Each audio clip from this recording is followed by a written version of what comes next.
Bradberry's going to have a number of suitors. He's not going to make what he was scheduled to make in with the Giants, which I think was 13 million or something in that range. But I still think he's going to be in the 9-10 million range, and I think that would be a little bit too much for where the Eagles want to go. And by the way, I don't agree with that. I like the player. I think he's a good player.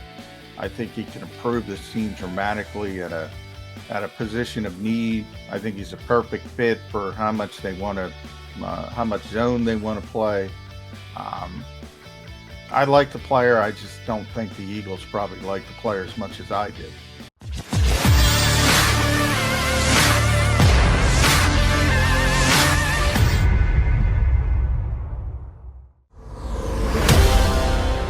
You got your Mackinac guys, John McMullen and Jody McDonald, hanging with you on a Tuesday edition of Birds 365. As the countdowns continue, we are getting that much closer to the first Sunday. Yeah, we think the Eagles are playing on a Sunday. We know they're playing on a Monday, week number 2. But Sunday, second Sunday in September is now just 124 days away. Mac, man, I do want to start with the schedule. We're going to get to the availability of one James Bradberry in just a second, and we got 2 good guests joining us today. We'll give you the details on that in a sec as well. You and I were just discussing before we came on the air that on CBS they just made an announcement. Big Christmas Day matchup. You're defending Los Angeles Rams against the newly piloted by Russell Wilson Denver Broncos as a big Christmas Day showdown. So I asked you, and you quickly grabbed a calendar for me. What day is Christmas this year? And you said December 25th. Yeah, okay. Thanks. Mr. Wise Guy McMullen. Yeah, that one I had noted. I meant what day of the week. And Tone, our producer, jumped in and said, it's Sunday. I said, no, it can't be a Sunday, because then why would they make a big deal about it being the Christmas Day showdown? All the games will be on Sunday. There'll be 14 Christmas Day games. You suggest maybe the NFL moving an entire weekend slate because it falls on Christmas? Yeah, pretty much. Remember, that's after the college season, so they do a lot of that Saturday shifting. Very true. So that helps out. It's interesting, they wanted to make Christmas. Christmas had traditionally been the NBA's day, and the NFL can't let anybody have anything. So they've been trying to ramp up Christmas in recent years as sort of another reason to sit down and watch football, as if anybody needs it. And they've gone down that route. They're going to continue to go down that route. But yeah, that's my first guess, is most of the games are going to be on Saturday, and then they're going to have a targeted few on Christmas. Probably 2. I think that game was afternoon. I didn't see a time on it. I'll have to look it up. Probably 2. I would think they'd have a late afternoon window, and then a night game would be my guess, but we'll see. 4:30, yeah, that game's going to be 4:30 Eastern on CBS and Nickelodeon, as well as Paramount Plus for you streaming fans. It's a Nick game, huh? Yeah, I think you got it right. Get slimed. They'll play the late afternoon, and then they'll have a Sunday night game, which as of now, the game that I probably watch least any year in the National Football League, last night national televised game, is the Thursday night Thanksgiving game, because you've already watched 2 guaranteed games during the day. You've stuffed your face. You're completely tired. There might be some cocktails involved. And one I do remember for a long time is the fact that was a butt fumble night for Mark Sanchez and the New York Jets. Trying to forget that one. I'm sorry that I actually was paying attention to that game. That one I don't. Sunday night, Christmas night. Yeah. Is that going to be a big ratings win for the NFL? Well, everything. Yeah. I mean, they never. They show up. They don't even have to play, and they're going to get a 18 rating. But I'm talking about. The problem is they're harming families around there. You get in trouble when you're trying to watch the game, and you got all that. That's the biggest issue. You break up a lot of families, start a lot of arguments, but nobody's scared. Yeah, they get good TV ratings. I mean, you mentioned that that extra Thanksgiving game for years, obviously, it was the Lions and Cowboys. So just the Lions and Cowboys. And we suffer through those Lions games. They're usually the early window. And, they added that third game, and it's usually a pretty high profile game. So that's how they do it. They try the best game is usually at night, depending on where the Cowboys are, obviously, if they're contending or not. But those Lions games, the only bigger tradition than the Lions on Thanksgiving is the Lions being bad on Thanksgiving, and everybody's got to suffer through it. So, yeah, I mean, people watch the NFL. It's the only thing they watch. Everything else is nosediving in TV ratings. The NBA does well in playoffs. And the NBA does well on Christmas, which they're going to go mano a mano with the NFL this year. Yeah, well, they've been doing it. They've been doing it for a couple of years now. It doesn't work out well for the NBA. But everybody expects that. It's amazing, the NFL's popularity. And they're looking for more of these, more of these vehicles, Jody. I know one of the things with Amazon getting involved this year, they want a Black Friday game. Evidently, they can't get it together this year. Right. It's not going to happen until 2023. But it's coming down the pike. And, everybody wants this product, and they're trying to find a niche. And I've argued, I don't like Thursday night games for a lot of reasons, mainly because there's no prep time, and it generally leads to probably worse football. But casual fans aren't paying attention to that kind of stuff, and obviously the teams hate it with no preparation, especially if you have to travel. And they do the best they can, as far as they're not going to make teams go from Philadelphia to Los Angeles or vice versa on a short week. But I've never liked Thursday games, but people like them. Black Friday, I'm probably not going to like that, but people are going to like it. Christmas Day, I don't like it. People are going to like it.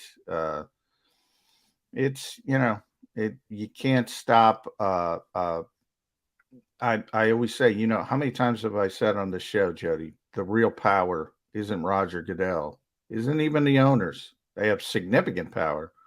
The real power in professional sports is television executives and the ones who sign those big checks, and they want what they want for the money they're giving them. Right. They dictate terms, which if you're right, if put enough zeros on the end of a check, you can do that. And there are outlets that are willing to do that. Shoot, I heard Amazon was just to move the one game to Friday was willing to go $100 million just to move one game. One, not an entire weekend's games, just one game on 1 week. They were willing to put up a check for $100 million, which means like $3 million for each of the owners in the league. And they go, nah, let's talk about it next year. Man, that's good. You can turn your nose up at $100 million. So they're going to have a full scad of games on Sunday, on Saturday of that week. Where are you going to be? If you got to take it on the road, sometimes you don't get out till the next day or whatever. Wife's not going to be happy with you. Yeah. You spend Christmas morning in an airport in Phoenix, Arizona, big guy. Yeah, it's possible. Every editor I've ever worked for has said the same thing when the holidays come around. It's the life we chose, gentlemen. And I'm like, first of all, it's correct. I mean, it's part of the job, and you got to get through it. But I mean, it's not like we're going off to war or something. It's not, we still get to watch sports for a living. And a lot of people would be happy to do that. But yeah, it creates some problems for people who are married and have kids, and it creates many problems, but it is what it is. We did get news of the Eagles' opponent in week number 2, one of these leak games, which did you try and tell me yesterday wasn't leak? Oh, it's a planned leak. It's a leak. It's not like unplanned. And a lot of times when you use the word leak, that you think of, somebody got his hands on a piece of information and put it out when he wasn't supposed to. Oh, no, they're supposed to. But the big reveal is Thursday. So they're leaking it out bit by bit by bit, including yesterday we found out Eagles going to be the back end of a doubleheader, and it's kind of an overlap doubleheader is what it is. They're going to have one game start at 7:15, a second game, which will be the Eagles and the Vikings, starts at 8:30, which is the network game. Well, ESPN is pretty much a network. The first game is on ESPN at 7:15. So nationally, not everybody might be tuning in for the kickoff of the Eagles game. They might join it a little bit later in progress. But Vikings week number 2, new coaching staff in Minnesota, good turnover of the coaching staff in Minnesota. What's the line going to be? Eagles at home, week 2 versus the Vikings. Kirk Cousins coming in to go against Jalen Hurts. What do you think the line on that game is going to be? I'm surprised it's not out. Now that you bring it up, I think the Eagles will be favorite. I mean, you have a rookie head coach coming in. We don't know what the heck Kevin O'Connell's going to be as a head coach, and Kirk Cousins has that weird inability to win on Monday nights, so people generally put a lot into that. I expect Minnesota to take a step or two back. They have a rookie GM who looked kind of overmatched as well on draft night. So and the Eagles seem to be trending in a positive direction for the most part. They have some issues. We talked about the secondary, and we'll probably continue to talk about the secondary until this year Steve Nelson comes in two days before camp, or whomever it might be, and we'll talk about James Bradberry in a bit. But I think it's pretty clear the Eagles are going to be favorite in that game. So, by how much? I think somebody sent it to me after day one of the draft. The only teams that Super Bowl odds went down was Minnesota. Because, people looked at Kwesi Adolpho-Mensah, and he went down 20 spots to get to go up 12 spots in the second round. He got an extra third round pick. It didn't make any sense. And they ended up getting Lewis Seen with the 32nd overall pick. He might turn out to be a great player. Nobody knows. I mean, he was certainly very good at Georgia. Didn't make a lot of sense. And, I know Mike Sando does a great job for The Athletic, talking to a bunch of executives about each team. There was a lot of executives going, what the heck is this guy doing? And saying, that's pretty much a rookie mistake. So rookie head coach, rookie GM, Eagles ascending, they're descending. Yeah, the Eagles are going to be comfortable favorites. Speaking of wagering, the team that went down most for after the draft, as far as their Super Bowl odds, and then thereafter, was the Tennessee Titans. That Howie Roseman's pocket, he did the picking on AJ Brown. He did the Saints. He did the Titans. You're beating up on Mickey Loomis. The Saints did not go down, John, despite the fact that you say Howie Roseman committed highway robbery. Saints didn't go backwards. I don't know what people see with the Saints. I don't know what Mickey Loomis sees with the Saints. I think Peter King was writing about the Saints, and the Saints think they're ready. I look at the Saints and I go, what am I missing? What am I missing? They've lost.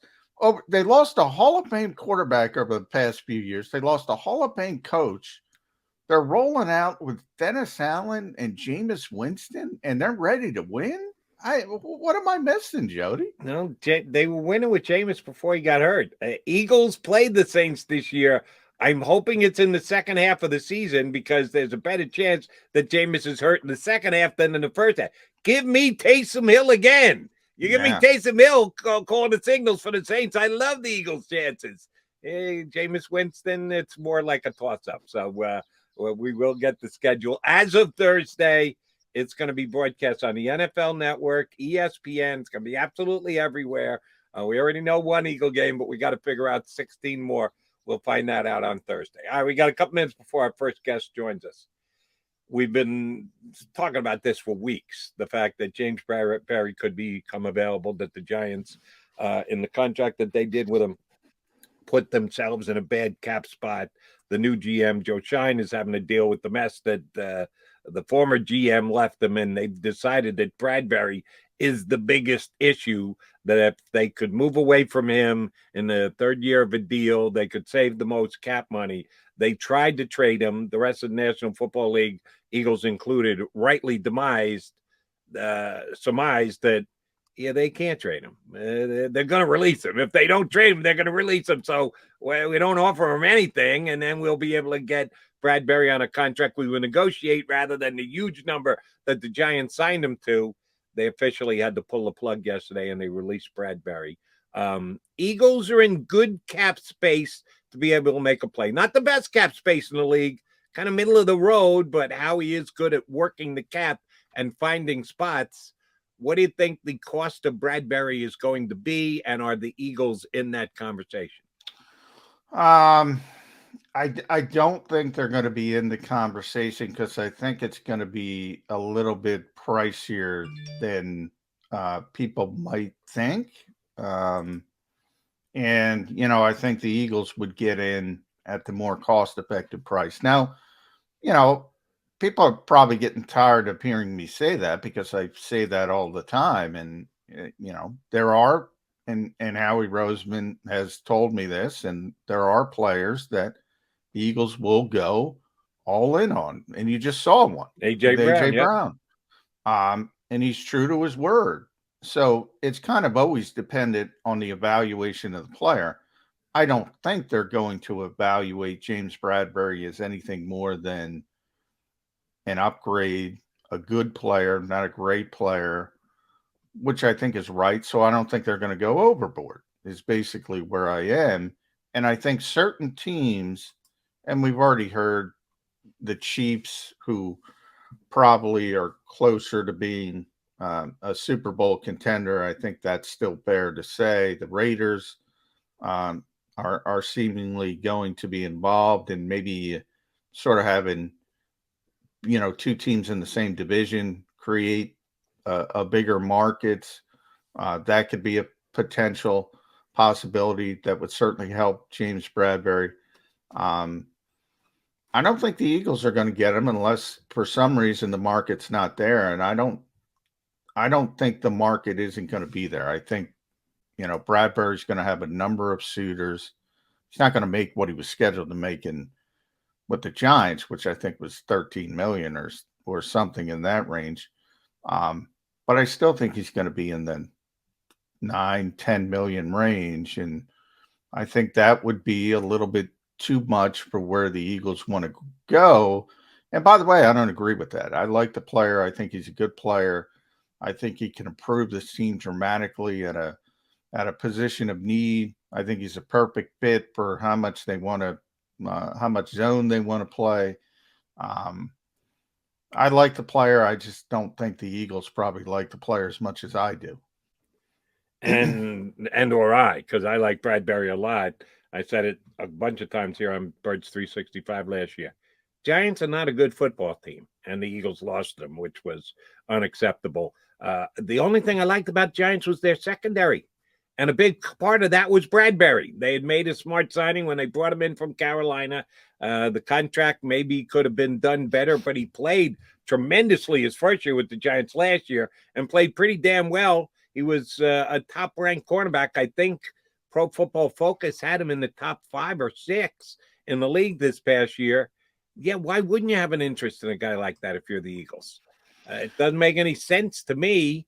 If they just made a commitment to A.J. Brown, which we all love the fact that they did because they kind of fainted us that, well, we're not going to be dictated to. When other people are zigging, we like to zag. And then they zigged right in and spent as much money as they did for A.J. Brown. That's what you got to do in the NFL these days. That's what you have to do if you want a player the caliber of Bradberry. He's a top 10 corner.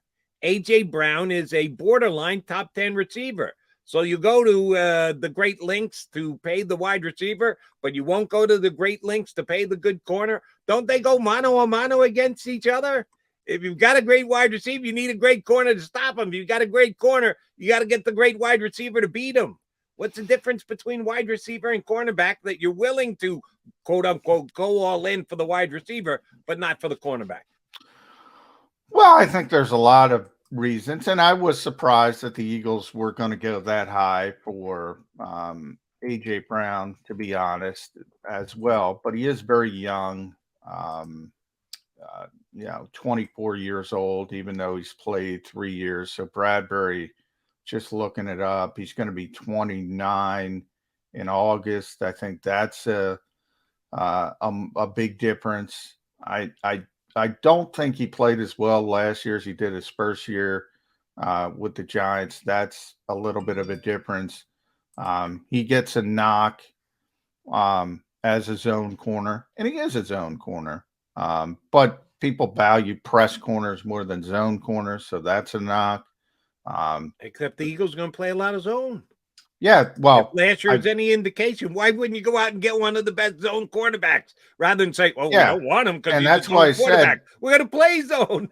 Why would you be willing to pay for that? And that's why I'm just talking about the financial part. Why he's taking some hits, as opposed to a player like AJ Brown.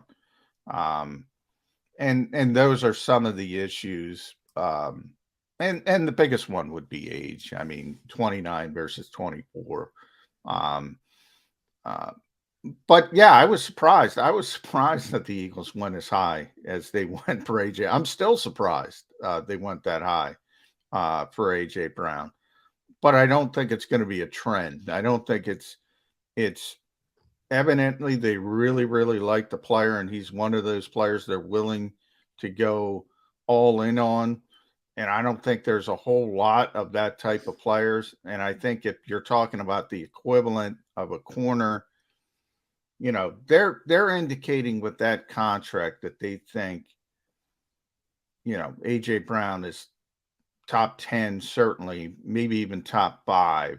And I don't think they look at Bradberry as that type of corner, a top 5 corner. Really?